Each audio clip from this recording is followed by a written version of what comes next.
So here we are with our 1-4 day 1 assignment. Notes. And so today we are actually going to talk about solving two-step equations, and then day 2 is going to be our multi-step equations.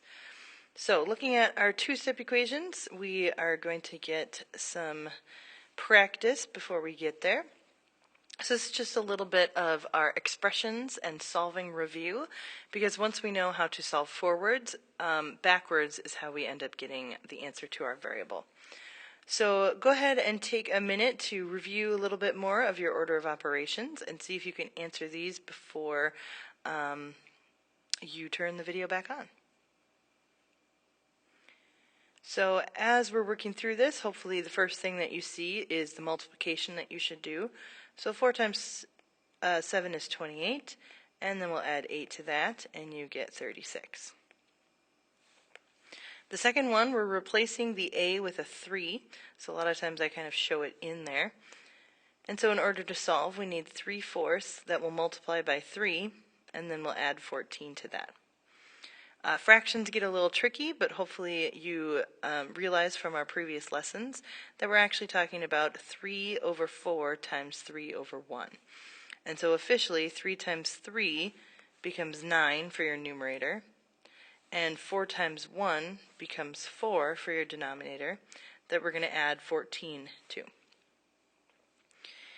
If you add fractions, you do need a common denominator, and so notice that in 14 here, if I want to have a 4 in the denominator, I'm going to need to multiply the numerator by 4 as well. So officially we'll be taking 9/4 and adding it to, let's see, 56/4. And so let's see, 65/4. I don't know that 65/4 can be reduced very well. Yeah, 16.25. So I suppose if you wanted to write 16.25, that's cool. But generally we would keep the fraction as much as possible because we want to get as used to them as possible. All right, the next one here, example, has a parenthesis, so we got to do that part first. So 4 minus 9 makes -5, and then that's going to be multiplied by 3, and so -15.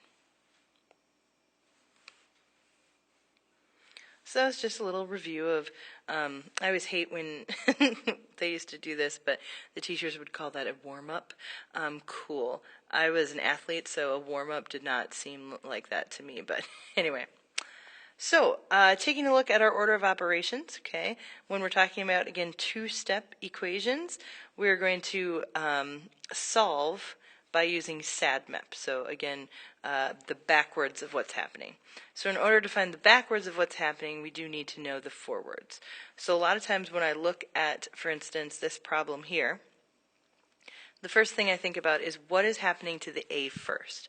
For instance, if we go back to our previous example, what would I do first, for instance, to plugging in a number?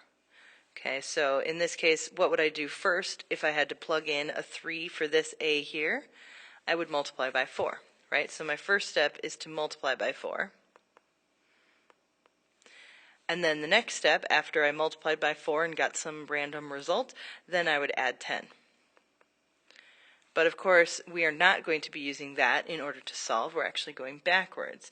So the first thing I'm going to do is undo adding 10. So I'm going to subtract 10 to both sides. And then I'm going to undo multiplying by 4, so I'm going to divide by 4. So taking a look at this problem, if I rewrite it over here so I can fill it out, the first thing that I'm going to do, again, looking from this base here to the top, is subtract 10. So where do I subtract 10? To both sides of the equals sign. Otherwise it's not going to be a balanced equation. And therefore we'll have 8 as our result, and then 4a. Because these two pieces, a positive 10 and a negative 10, actually becomes 0. So if you want, you could technically say plus 0, but that seems redundant. Alright, then the next thing after I did subtracting 10 is going to be dividing 4. So I'm going to divide 4, and remember I don't use the division sign, I use the fraction bar. And so now my answer is going to be an a of no more 4's because they cancel. Technically they become a 1, but 1a is the same as a. And then 8 divided by 4 becomes 2. So again, we identify the operations in the equation in order to work backwards. So the first one was technically to multiply by 4. The second one was technically to add 10, but then in order to solve, we move backwards. So what's the opposite of adding 10? We subtract 10. And what's the opposite of multiplying by 4? We divide by 4. So this is our results, and of course you could check that by plugging it back in, but clearly we're doing it as notes, so it's correct. All right, our last example is going to have some division in it. Of course, that starts to make it a little bit more complicated, but we will succeed. So, taking a look at what's happening, again, if I put in a number for n, like 21, what would you do first? Well, the first step would be to divide by 7. After you divide by 7, like let's say 21 divided by 7 got 3, then you would take 3 and add 2 to it. So add 2. But of course we are going backwards. So instead, to solve, I'm going to subtract 2 and then multiply by 7. So if we go through and do those steps, rewriting here, the first thing to both sides that we're doing is subtracting 2.